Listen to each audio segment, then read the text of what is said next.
So after 14 years, you left Wall Street and did what?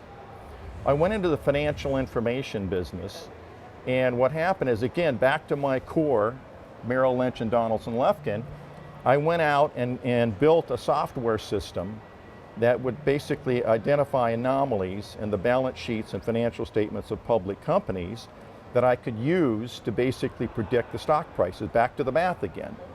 So I went and did that, and when Enron collapsed, I had this data, I had this system built, and when Enron collapsed in December of 2001, I mean, went into bankruptcy, you know, just I remember overnight. that, yes. There was 20 Wall Street buys and no sells when it went into bankruptcy. So I went in, took my system, which I just completed, and I did an autopsy on Enron. Okay.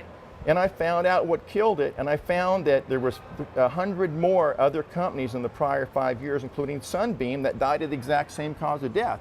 So I then took it, and I started looking at companies, and I found Fleming, Anadelphia, at the time, and I said, hey, these guys have the same attributes as Enron. So I put bankruptcy warnings out on both of them. And Fleming at the time was the nation's largest food distributor with $18 billion in sales. Morgan Stanley, about the same time, raised them $300 million. And sure enough, they went bankrupt 7 months later.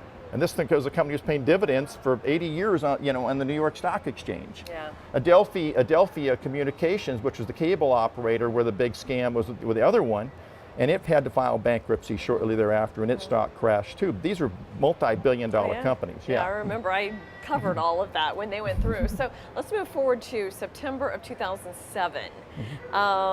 You were telling everybody get out of Lehman, Bear Stearns, and anybody who's paid any attention. Well, what happened is the same problems that I saw with Adelphia, Fleming, and Enron.